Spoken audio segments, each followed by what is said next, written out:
सबका स्वागत है परमेश्वर की प्रेजेंस में। बाइबल में लिखा है पतरस जब परमेश्वर की आज्ञा के द्वारा पानी पे चलने लगा, उस रात जब बाइबल में लिखा परमेश्वर ने अपने चेलों को बरबस नाव पे चढ़ा के भेज दिया, और जब वहां पे कोई नाव नहीं थी, बाइबल में लिखा जब परमेश्वर पानी पे चल के जा रहे थे, जब चेलों ने देख के वो डर गए, उन्होंने बोला ये भूत है। और बाइबल में लिखा पतरस ने जब परमेश्वर को बोला अगर परमेश्वर तू ही है तो मैं तेरे पास पानी पे चल के आना चाहता हूं। और बाइबल में लिखा जब परमेश्वर ने कहा पतरस कम आजा, और बाइबल में लिखा पतरस पानी पे चलने लगा, और जब फिर उसने उन पानी की बड़ी बड़ी लहरों को अपनी ओर आते देखा, अपने विरुद्ध आते देखा, बाइबल में लिखा वो डर गया और उसने परमेश्वर की दुहाई दी और वो डूबने लगा। और परमेश्वर ने इमीडिएटली क्विकली उसे उठाया, उसे बाहर निकाला और बोला तूने क्यों शक किया। हालेलुया। परमेश्वर की प्रेजेंस में पतरस डूबने लग गया। चाहे परमेश्वर की प्रेजेंस वहां थी, लेकिन फिर भी पतरस डूबने लग गया। चाहे परमेश्वर की हुजूरी वहां थी, लेकिन फिर भी उस डर ने पतरस को मजबूर कर दिया कि वो डूब जाए। तूने क्यों शक किया? तूने क्यों डाउट किया?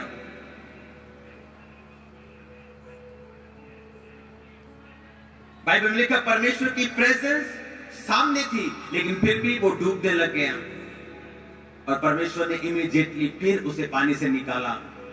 जब आप यूसुफ की स्टोरी पढ़ते हैं, बाइबल में लिखा उसके भाइयों ने उसे बेच दिया। जब उसे बेचा पोतीफर के घर में जब वो गया, बाइबल में लिखा यहोवा उस यूसुफ के साथ था। जिस काम को वो करता था परमेश्वर उसके संग था। जिस जगह वो गया उसके कारण, यूसुफ के कारण उसके मालिक को परमेश्वर ने ब्लेस किया। उसके सारी चीजों को, सारे घराने को, सब चीजों को, जो अंदर जो बाहर थी, परमेश्वर ने उसे आशीषित किया। अगर यूसुफ डर जाता, अगर यूसुफ इस भरोसे को छोड़ देता कि सब बातें मिलकर भलाई को पैदा करती हैं, और परमेश्वर की दुहाई ना देता, उसके वचन पे खड़ा ना रहता, बाइबल में लिखा फियर, डर जो परमेश्वर की योजनाओं को आपके जीवन में खत्म कर देता है। डर की वजह से पतरस परमेश्वर की प्रेजेंस में डूबने लग गया। आपके जीवन में परमेश्वर की हुजूरी है, बाइबल में लिखा है पवित्र आत्मा के द्वारा परमेश्वर आप पे बसते हैं, लेकिन वो डर परमेश्वर के प्रेजेंस के होते भी आपको डुबोने लग जाता है। बाइबल में लिखा है जब यूसुफ के जीवन में अटैक किया दुश्मन ने,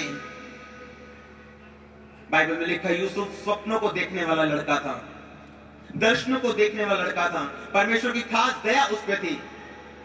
परमेश्वर की खास दया शैतान के अटैक को भी आकर्षित करती है। परमेश्वर की खास दया शैतान को भी अपनी ओर आकर्षित करती है। उस खास दया के कारण उसके भाई उसके विरोध में थे। उस खास दया के कारण उसके भाई उसके खिलाफ थे। उस खास दया के कारण उसके भाई उससे जेलसी करते थे, और उसी जेलसी के कारण उन्होंने उसे उस गड्ढे में फिकवा दिया। और बाइबल में लिखा परमेश्वर ने उस गड्ढे से उसको बाहर निकालते हुए उसको मिस्र में भेजा, उसकी अगुवाई की। जहां जहां भी बाइबल में लिखा यूसुफ गया। जब आप उत्पत्ति 39 उसकी 1 से 5 आयत और फिर 19 से 22 आयत में पढ़ेंगे, बाइबल में लिखा जब यूसुफ पोतीफर के घर में था, परमेश्वर ने उस घराने को आशीष दी। बाइबल में लिखा जब पोतीफर की पत्नी के साथ सोने को उसने इनकार कर दिया और उसने गलत बातों में उसे फंसा के जब जेल भेज दिया, बाइबल में लिखा जब यूसुफ जेल गया तो जेल के दरोगा ने उसे जेल का प्रधान बना दिया एक तरह का। बाइबल में लिखा कुछ भी यूसुफ की इच्छा के बिना वहां नहीं होता था। उस जेल में कुछ भी यूसुफ की इच्छा के बिना नहीं होता था। बाइबल में लिखा एक अनकंडीशनल फेवर जो यूसुफ के ऊपर आ चुका था। उसका कारण यह था परमेश्वर में अड़े और खड़े रहना। उसका कारण यह था यूसुफ एक बात को जानता था, परमेश्वर की खास दया के कारण, खास भेदों के कारण दुश्मन मुझ पे अटैक तो कर सकता है, लेकिन परमेश्वर की दया को, परमेश्वर के अनुग्रह को वो मेरे जीवन से छीन नहीं सकता। वो मुझ पे अटैक तो कर सकता है, शैतान आप पे अटैक तो कर सकता है, लेकिन परमेश्वर की दया और वो अनुग्रह जो आपके जीवन के ऊपर है उसे कभी भी छीन नहीं सकता।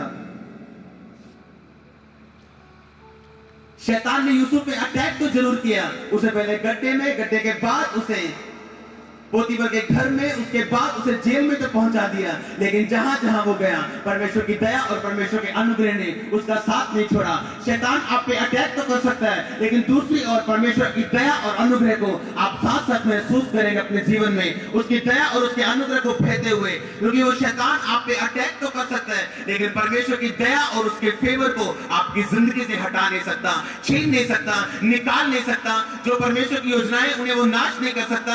वो आप कुछ भी करे, परमेश्वर की दया को, उसकी प्लान को वो कभी खत्म नहीं कर सकता। फियर, डर है जो परमेश्वर की प्लानिंग को खत्म करता है। पाप है जो परमेश्वर की प्लानिंग को खत्म करता है। पाप है जो परमेश्वर को दूर करता है। डर है जो परमेश्वर की योजनाओं को, उसके बड़ी प्लानिंग्स को हमें देखने नहीं देता। बाइबल में लिखा पतरस परमेश्वर की प्रेजेंस में डूबने लग गया। कई लोग परमेश्वर की प्रेजेंस उनके जीवन में है, लेकिन डर फिर भी उन्हें डुबोता है। वो बीमारी का डर उन्हें फिर भी डुबोता है। वो फ्यूचर का डर फिर भी उन्हें डुबोता है। बाइबल में लिखा है मत डर, क्योंकि मैं तेरे साथ हूं। मत डर, जो कल्पनाएं, जो योजनाएं मैं तेरे विषय में करता हूं वो तेरे लाभ के लिए, हानि के लिए नहीं। बाइबल में लिखा है जब यूसुफ को इस बात का पता था कि अगर उसके जीवन में परमेश्वर की दया बहान है तो उसकी प्रॉब्लम्स भी बड़ी हैं। लिखा उस व्यक्ति को जब दूर से यूसुफ को आते उसके भाइयों ने देखा, उन्होंने उसका मजाक उड़ाया, बोला वो देखो स्वप्न देखने वाला आ रहा है, आओ आज इसको मिटा दें, इसको गड्ढे में डाल दें या इसको मार दें। शैतान आप पे अटैक तो कर सकता है, लेकिन परमेश्वर की दया और उसकी मर्सी, उसकी अनुग्रह को जो आपके जीवन में वो कभी निकाल नहीं सकता। जब तक आप ना चाहें, जब तक आप मौका ना दें कि डर आपके जीवन में आपके सब चीजों को खत्म कर दे, सब आशयों को खत्म कर दे। परमेश्वर की प्रेजेंस में पतरस डूबने लग गया। उसकी हुजूरी के होते हुए भी वो डूबने लग गया। जब उसने अपना ध्यान पानी की ओर लगाया, जब उसने अपना ध्यान इन बातों की ओर लगाया कि इंसान को पानी पर चलने के लिए नहीं बनाया गया, जब शैतान ने उसके दिमाग में बातों को डाल के, डर को डाल के उसे डुबोना शुरू कर दिया। हालेलुया। बाइबल में लिखा है यूसुफ पे शैतान अटैक तो कर सकता था, लेकिन उसकी दया को, परमेश्वर की महान दया को, परमेश्वर के महान अनुग्रह को, परमेश्वर की महान प्लानिंग्स को उसके जीवन से निकाल नहीं सकता था। उसका ध्यान केवल परमेश्वर की बातों की ओर था। पतरस जब डूबा तो शक की वजह से डूबा। हालेलुया। शैतान उस पर अटैक तो कर सकता था, लेकिन परमेश्वर की दया को उसके जीवन से छीन नहीं सकता था।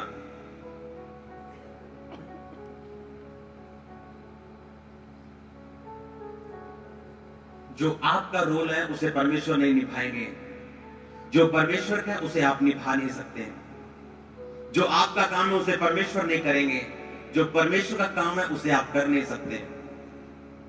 एक बार परमेश्वर का एक बहुत बड़ा दास प्रार्थना कर रहा था। प्रार्थना करते करते परमेश्वर उसके सामने आ गए और परमेश्वर ने उसे आने वाली बातों को बताना शुरू कर दिया, आने वाले भेदों को बताना शुरू कर दिया, और उसने अपनी कॉपी पे उसे लिखना शुरू कर दिया। जब उसने अपनी कॉपी पे उसे लिखना शुरू किया, एक शैतान बंदर के रूप में उसके सामने आया और उसने शोर मचाना शुरू कर दिया। जब उसने शोर मचाना शुरू किया, उसे यीशु मसीह की आवाज सुननी बंद हो गई। यीशु मसीह कुछ बोल तो रहे थे, लेकिन उसके कानों में वो आवाज क्लियर नहीं पहुंच रही थी, जिसकी वजह से वो सारा मैसेज मिस हो रहा था। और वो परमेश्वर का दास ये सोच रहा था कि परमेश्वर इस शैतान को दूर क्यों नहीं हटाते, वो इस शैतान को भगाते क्यों नहीं, वो इस शैतान को दूर क्यों नहीं करते। परमेश्वर के सामने ये शैतान डिस्टर्बेंस पैदा कर रहा है और परमेश्वर का मैसेज मेरे तक पहुंचने नहीं दे रहा। तब ये परमेश्वर कहाँ है, वो परमेश्वर इस शैतान को दूर क्यों नहीं करते। ये चलता रहा। थोड़ी देर के बाद वो परमेश्वर का दास गुस्से में आ गया और उस शैतान को बोला, शैतान भाग जा यीशु मसीह के नाम में। जब उसने ऐसा बोला, वो शैतान उसी वक्त भागा और उसने यीशु मसीह से पूछा, प्रभु आप मेरे को बताओ, आपने उसको क्यों नहीं भगाया। परमेश्वर ने कहा, जब मैं मुर्दों में से जी उठा, जब मैंने मौत को जीता, तो मैंने अपना सारा अधिकार अपनी चर्च को दे दिया। अगर अब चर्च कुछ नहीं करेगी तो मैं कुछ नहीं करूंगा। हालेलुया।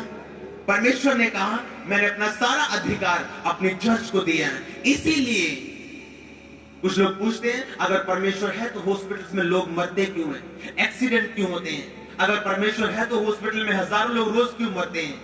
परमेश्वर है इसीलिए उसने आपको कहा जाओ और जाओ और जाओ और जाओ और जाओ और सुसमाचार सुनाओ, जाओ और बताओ मैं जी उठा हूं, जाओ और बताओ मेरे कोड़े खाने से तुम जगह हो चुके हो। इसीलिए परमेश्वर ने कहा जाओ, अब ये तुम्हारी जिम्मेवारी है, मैंने सब कुछ पूरा किया, कंप्लीट कर दिया, अब मैं तुम्हें जिम्मेवारी देता हूं, अब मैं तुम्हें ये काम देता हूं, अब मैं तुम्हें ये मिशन देता हूं, अब मैं तुम्हें ये जिम्मेवारी देता हूं। जाओ और सब जातियों को चेला बनाओ, जाओ सब बातों को मानना सिखाओ, जाओ और सब हुक्मों को मानना सिखाओ, जाओ और जो शुरू से लेके अंत तक मैंने तुम्हें बातें बोली हैं उन्हें मानना सिखाओ। देखो मैं जगत के अंत तक तुम्हारे साथ रहूंगा, युगों युगों तक मैं तुम्हारे साथ रहूंगा। अब ये चर्च का काम है, अब ये तुम्हारा काम है, अब ये मेरा काम है। परमेश्वर की प्रेजेंस को लेके जाना, परमेश्वर की हुजूरी को लेके जाना, परमेश्वर की ताकत को लेके जाना। अगर आप कुछ नहीं करेंगे परमेश्वर कुछ नहीं करेगा। अगर आप शैतान को देखते देखते परमेश्वर की दया की आस में आगे ऊपर देखेंगे तो परमेश्वर नीचे देखेगा आपकी तरफ। क्योंकि बाइबल में लिखा उसने आपको अधिकार दिए, लिखा जब वो मुर्दों में से जी उठा उसने चर्च को बोला जो तू बांधेगा मैं बांध दूंगा, तू खोलेगा मैं खोल दूंगा, जो तू मांगेगा मैं तुझे दे दूंगा, तू जाएगा मैं तेरे साथ जाऊंगा। जाओ और जाओ सुसमाचार सुनाओ, जाओ सब जाति को चेला बनाओ, जाओ और बताओ मैं जी उठा हूं, जाओ और बताओ कि मृत्यु और अधोलोक की कुंजियां मेरे पास हैं। इसलिए ये आपकी जिम्मेवारी है, ये आपका पर्सनल जिम्मेवारी है परमेश्वर के बारे में बताना। तो लोग मरते जाएंगे, रूहें नाश होती जाएंगी, इसकी जिम्मेवारी आपकी है। पुराना नियम बोलता अगर कोई लाश आपके एरिया में पाई जाएगी, उस लाश के सबसे करीब जो पाया जाएगा उससे हिसाब मांगा जाएगा कि तू इस लाश के सबसे करीब है, बता इसका लेखा दे। अपने आसपास देखो आत्मिक मुर्दों को, अपने आसपास देखो जो लोग मसीह में नहीं है, वचन को जानते नहीं है, भटके, लिखा वो तुम्हारी जिम्मेवारी है। बाइबल परमेश्वर ने अधिकार दिए, वो तुम्हें अथॉरिटी दी, तुम्हें जिम्मेवारी दी कि अब जाओ और सब जातियों को चेला बनाओ, जाओ और उन्हें सुसमाचार सुनाओ। इसलिए इसे गुड न्यूज बोलते हैं। अब परमेश्वर ने कुछ एक्स्ट्रा नहीं करना है। बाइबल में लिखा क्रूस पे आखिरी शब्दों को बोला it is finished, it is finished, it is finished, खत्म हुआ, पूरा हुआ, और लिखा अपने प्राणों को त्याग दिया। और परमेश्वर ने कहा जाओ, आसमान में जाने से पहले, जिंदा स्वर पे उठाए जाने से पहले परमेश्वर ने बोला जाओ और जाओ और सुसमाचार सुनाओ, सब जाति को चेला बनाओ, जाओ उन्हें सब बातों को मानना सिखाओ जो शुरू से लेकर अंत तक मैंने तुम्हें बताई है। अगर आप समर्पित जीवन नहीं जिएंगे कोई काम नहीं होगा। अगर आपके जीवन में परमेश्वर की प्रेजेंस नहीं है, आप खाली फोके ठनठनाते प्रचारक होंगे जो केवल प्रचार कर रहे हैं लेकिन कुछ भी हो नहीं रहा। उसने आपको जिम्मेवारी दी, वो अपने लोगों को सिर बनाता है, पूंछ नहीं, लेकिन उन लोगों को जो स्वर्गीय महिमा के अधीन है, उन लोगों को जो अपने लिए परमेश्वर की इच्छाओं को पूरा होते देखना चाहते हैं। जो लोग कहते हैं हमारे पास अधिकार है, तो वो अधिकार किसी की बुराई नहीं करता। अगर उनके पास अधिकार है, वो अधिकार किसी की निंदा है, चुगली नहीं करता। जिनके पास अधिकार है वो अपना काम करते हैं, जिस काम को परमेश्वर ने करने के लिए बुलाया।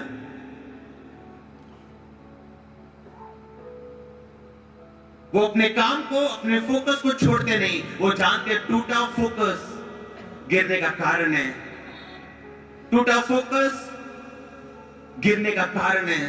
वो अपने फोकस को बना के रखते हैं।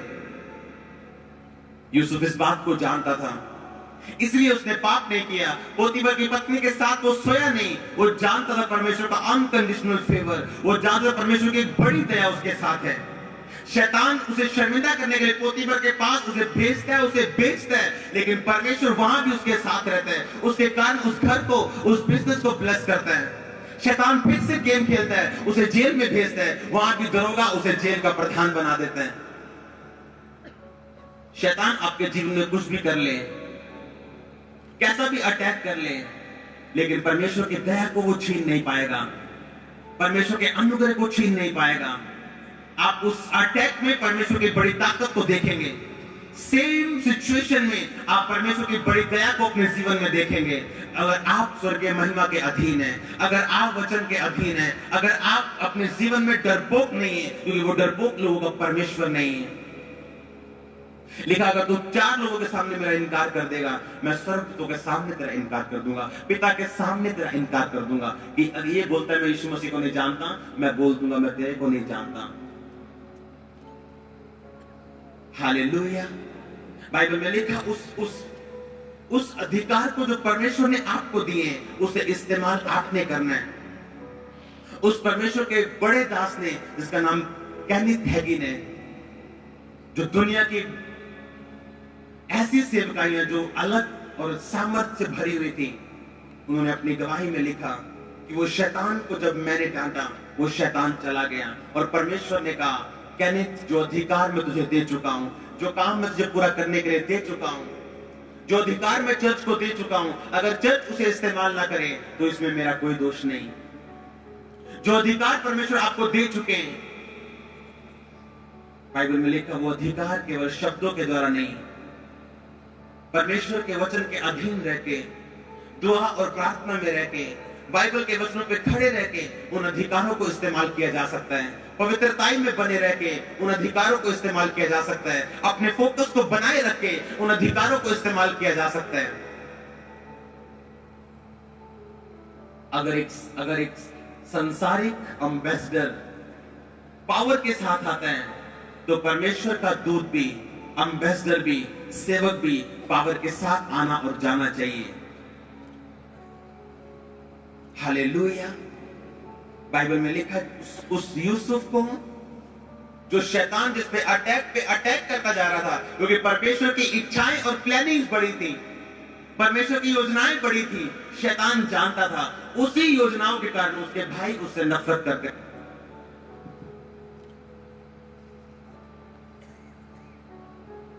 क्योंकि अगर शैतान जानता है आपके जीवन में परमेश्वर की प्लानिंग्स बड़ी हैं, इसीलिए आपके विश्वास को हिलाने के लिए वो दिन रात कोशिश करता है।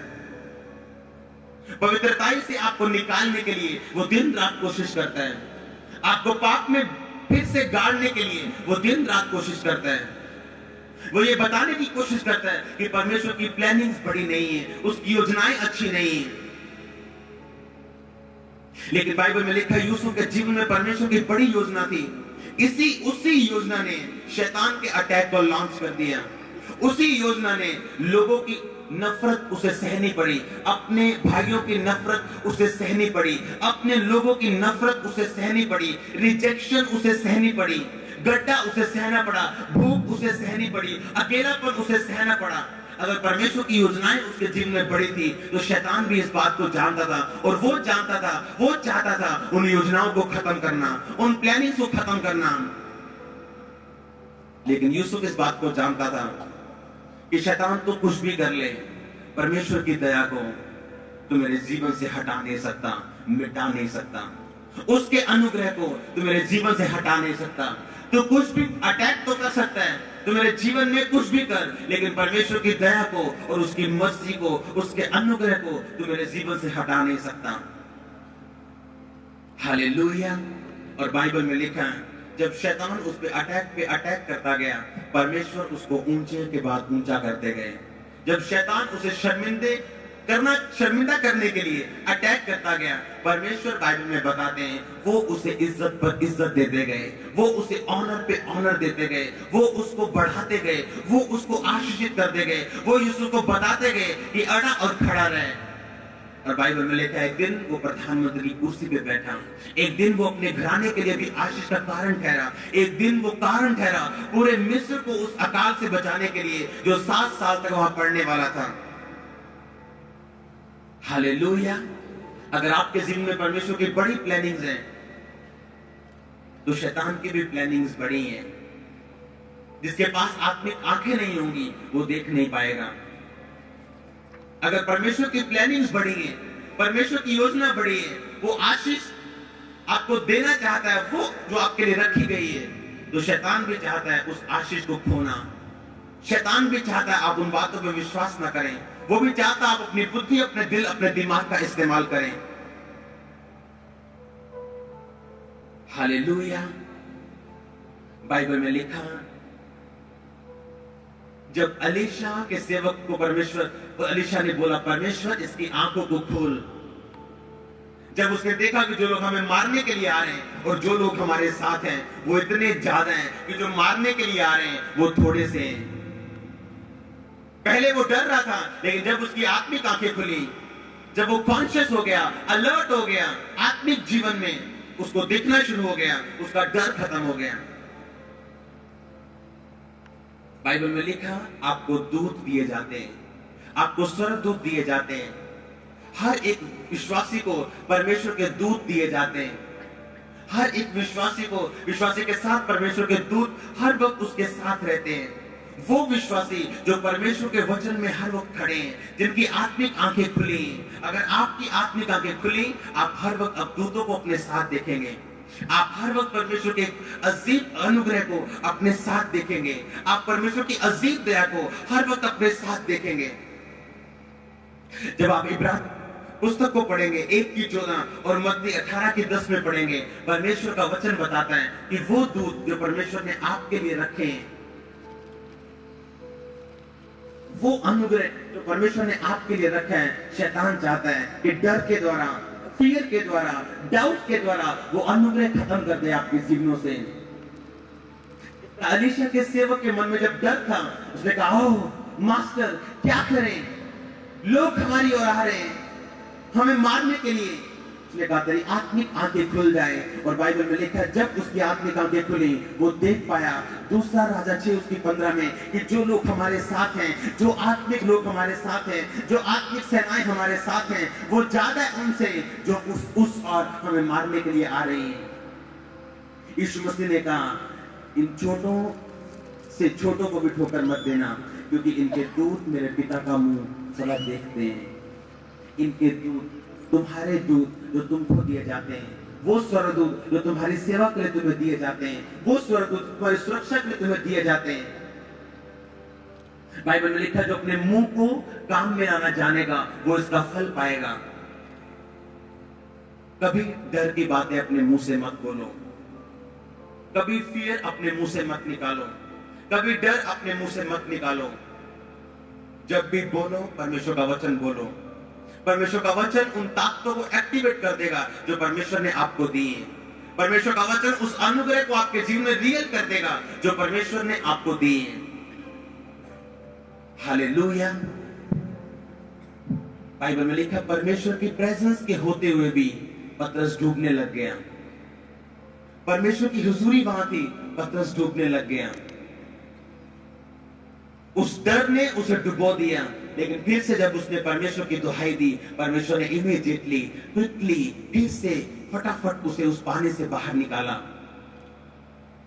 यूसुफ, जिसके जीवन में परमेश्वर की बड़ी प्लानिंग थी, उसी प्लानिंग के कारण उसके भाई उससे नफरत करते थे, उससे नफरत करते थे।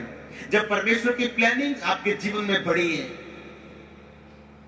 आपको अजीब अजीब परिस्थितियों से निकलना पड़ेगा, आपको अजीब वातावरण से निकलना पड़ेगा, जहां शैतान आपके विश्वास को हिलाने की कोशिश करेगा। वो आपको बताने की कोशिश करेगा कि परमेश्वर की योजनाएं भली नहीं है, उसकी कल्पनाएं भली नहीं है।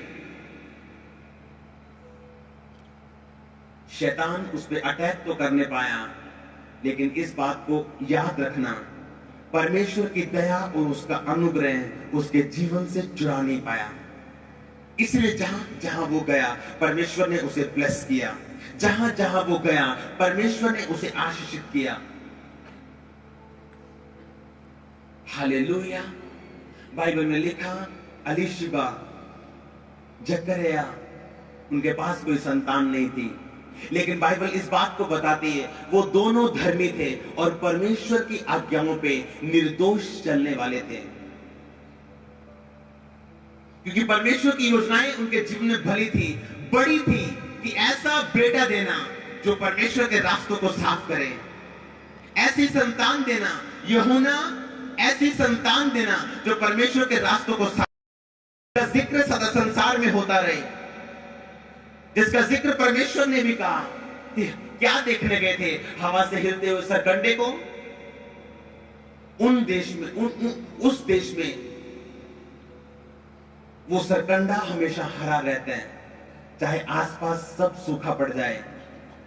परमेश्वर ने यूहन्ना को वो सरकंडा बोला जो सदा हरा रहता है, जिसकी आत्मा हर वक्त जागती है, जो हर वक्त परमेश्वर के बारे में सोचता है, जो हर वक्त एक संकीपन के साथ परमेश्वर की बातों को करता है, जो हर वक्त उसके राज्य के लिए कॉन्शियस है, अलर्ट है, उसके राज्य को बढ़ाने के लिए बातें करता है और काम करता है और प्रार्थना करता है और परमेश्वर की महिमा के अधीन रहता है।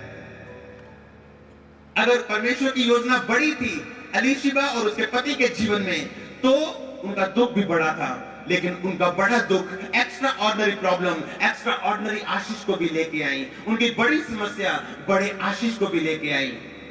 और उनको मिला वो यूहन्ना जिसने परमेश्वर के रास्तों को साफ किया, जिसने खुद यीशु मसीह को बपतिस्मा दिया। हालेलुया। जब आप परमेश्वर की दया को देखेंगे, आप भूल जाएंगे आपके साथ क्या हुआ था। हालेलुया। जब आप परमेश्वर की दया को देखेंगे, आप भूल जाएंगे आपके साथ क्या हुआ था। जब आप परमेश्वर के उस महान प्लानिंग को अपने जीवन पूरा होते देखेंगे, आप भूल जाएंगे आपके साथ क्या हुआ था। जब यूसुफ उस प्रधानमंत्री कुर्सी पर बैठा, भूल गया अपने पास को कि मेरे साथ क्या हुआ था, इसलिए उसने अपने भाइयों से बोला, मत शर्मिंदा होना, क्योंकि यहोवा ने ऐसा किया, उसी ने मुझको तुम्हारे आगे मिस्र में भेज दिया ताकि मैं अन्न का इंतजाम करूं, तुम भी बचो, मैं भी बचूं, और ये पूरा मिस्र और पूरा देश भी बचाया जाए और पूरा दुनिया भी बचाई जाए। जब आप आने वाले समय में परमेश्वर की बड़ी योजना को अपने जीवन में पूरा होते देखेंगे, आप भूल जाएंगे आपके साथ क्या हुआ था। आप अपना पास्ट भूल जाएंगे, जो बीत गया आप भूल जाएंगे, सारे दुख भूल जाएंगे, आप नाचेंगे, झूमेंगे। बाइबल में लिखा, धन्य वो जो रोते हैं, बाद में हंसाया जाएगा, तुम हंसाए जाओगे और तुम्हारी हंसी बनी रहेगी। हालेलुया। तुम्हारी हंसी बनी रहेगी। अब तुम हंसाए जाओगे, तुम्हारी हंसी बनी रहेगी, क्योंकि तुमने फैसला किया है मेरे वचन पे खड़े होने का, तुमने फैसला किया है मेरी योजनाओं को मेरी आंखों से देखने का, तुमने फैसला किया है शैतान की बातों की ओर कान ना लगाने का, तुमने फैसला किया है शक में और डाउट में जीवन ना जीने का, दो मन के साथ जीवन ना जीने का। एलीशिबा और बाइबल में लिखा जकरिया की तरह, चाहे वो उनके पास संतान नहीं थी, लेकिन लिखा वो प्रभु की आज्ञाओं विधियों पर निर्दोष चलने वाले थे। कितने लोग ऐसे हैं, अगर 80 साल परमेश्वर आपको आशीष ना दे, तब भी आप उसकी विधियों पे, तब भी आप उसकी व्यवस्था पे निर्दोष चलने वाले बन जाएंगे। अगर वो प्रार्थना को उत्तर ना भी दे, तब भी आप उसकी आज्ञाओं और विधियों पे निर्दोष चलने वाले बन जाएंगे। बाइबल में लिखा उसकी आज्ञाओं पे, उसकी विधियों पे निर्दोष चलने वाले थे।